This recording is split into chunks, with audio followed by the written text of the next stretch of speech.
This is my lovely magical altar.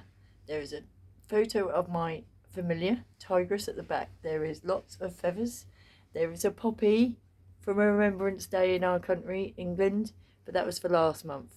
But you know, it's still there because it's for the winter season. We have got pine needles and chestnuts, and we've got logs, and there's a black rose hair toggly thing on there.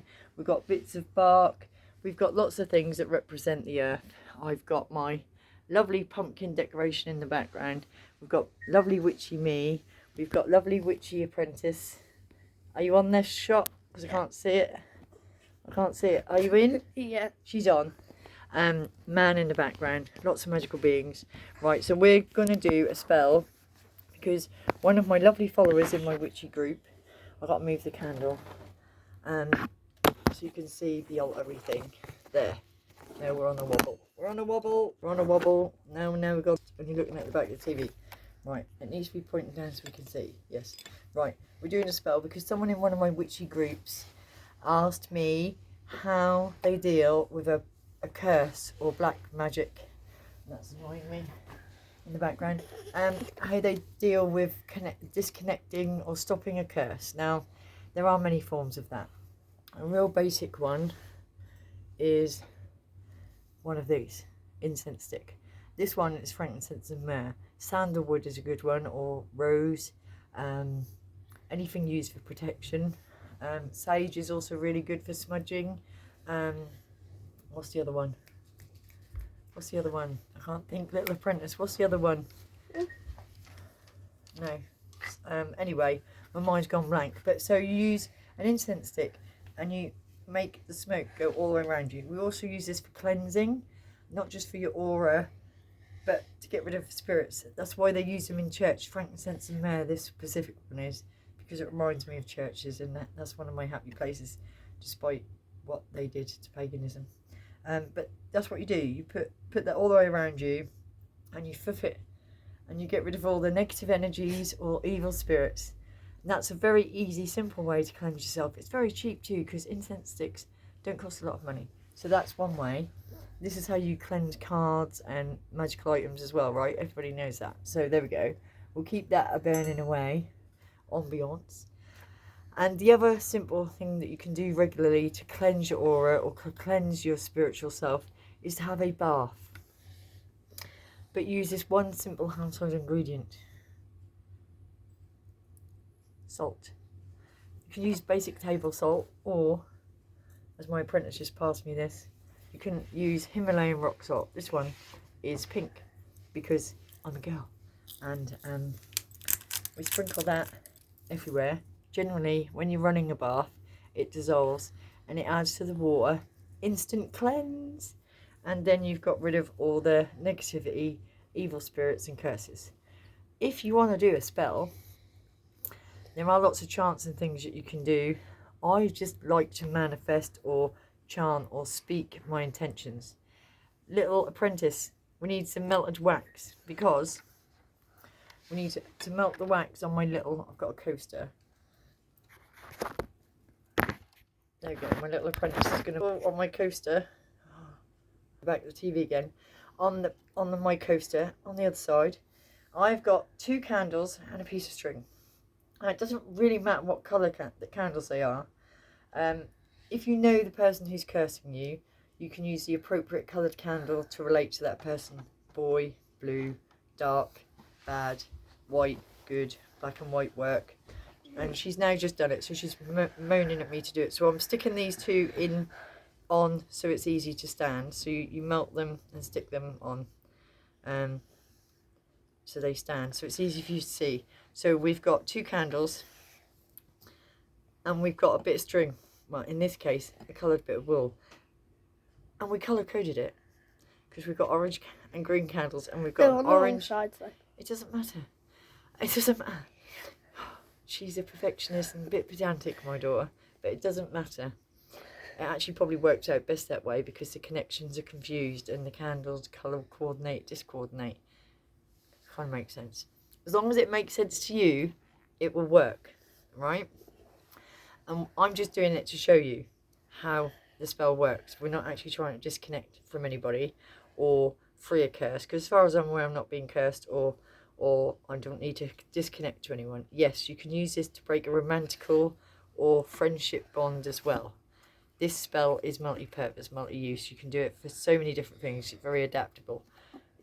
It's visually apparent why it works in these circumstances, because you have the 2 connecting candles with a bit of string. Would you like to light the candles and show people what we need to do? Little Miss Apprentice, go on then. And you have to light them. You always light the candle that represents you first.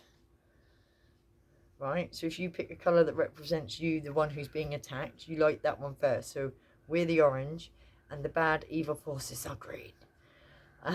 Or the negative person we wish to disconnect from is the green candle.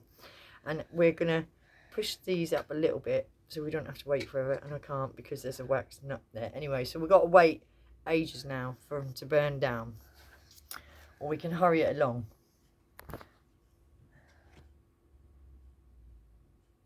By melting it a bit quicker. Yeah, let's burn that. So we've got to wait until the flame reaches the wool or the string, because then it'll burn and disconnect or break the curse, break the connection. It's that simple. See, magic doesn't have to be complicated. The simpler the better. As long as you know what you're doing it for, it'll work. And I'm breathing over it, which isn't helpful. It's a very simple spell. And did I talk about the whole bath thing? Yeah, and the salt? Yep. Good, because that's simple too. Magic isn't complicated. Simple things work best. And I can see there's some flickering. Can you see that on the video? That's a ghost. Yeah. It's a reflection of the flames, but it's like above my head. So it's reflecting in the spirit that's hovering above me at the moment, or in front of me, isn't it? Yeah. There's 2 of them as well. No, it isn't. It's a reflection of the 2 flames. It's a twin flame. Yeah. So there's a spiritual entity in front of me while I'm doing this video. All behind you. No, it's in front of me, Nick. I know who it is, because there's 2 flames there. So yes, you can just bugger off right now. I'm trying to do a spell to help other people. We don't need your attention, but they're clearly wanting to be involved. Even from the other realm, they get involved. I think there's also a spider. Oh, is there? Oh, a spider. Where's the spider? Is that a spider or just something hanging? Hanging from where? That. Hanging. No, not a spider. Oh. I got all excited thinking that we had a friend. Oh, look, it's getting close now. It's going to get exciting any second. Right, so this is the bit while they're burning where you would say your prayer, or you would say so-and-so's name if you know the name of the person who's cursing you, or the hex that you think has happened. So if you think that someone is cursing you with a bad back maybe, or headaches, or you've got an illness because of somebody, then you would say, be gone with you, whatever it is. Why are you burning another incense stick? Because I want it. There's my little apprentice having to interfere, and I just built that. Don't blow them out before you're ready. Sorry. She's just burnt an extra candle. Is it working? No, it's not. She's trying to light another incense stick. So we're here it come. Look, can you see this? It's starting to catch, and it's not going right. So we're having to wait. I got all excited there thinking it was going, but you have to be patient. But this is a bit where you would recite your prayer or your mantra, and this is where you would say that bit, or call out your cursor or your oppressor. This is when you would talk that bit, or do a spell. It's better if you make it personal and to yourself, and it will burn down in a minute. And then the spell is over. You can put the candles out as soon as the string disconnects. You've broken the curse, or you've split the ties with whoever it is that you want to split ties from. It's a brilliant all-purpose spell. You can do it for lots of different things, and it's very basic. And birthday candles are the best ones to use for this, I might add. Birthday candles are brilliant. For lots of little spells, actually. So we're being patient and waiting for it to do that. They are still hovering, aren't they? whoever they are. Yeah. Yeah.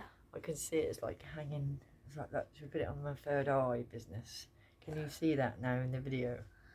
That is the spirit or the being that we were talking about. There was two of them a minute ago. You can just see the faint one there. But they are there. Look, there it is. Look like I've got devil horns growing out of my head. It's not. It's spiritual twin flame reflection.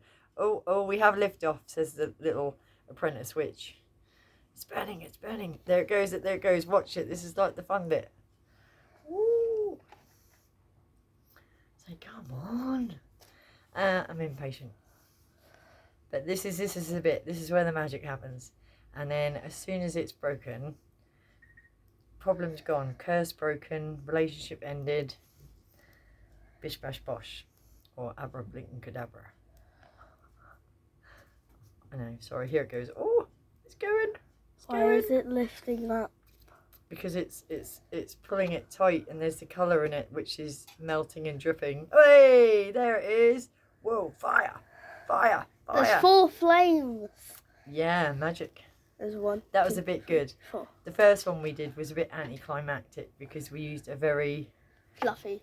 wool, and this one was immense how it worked because it was dyed coloured wool.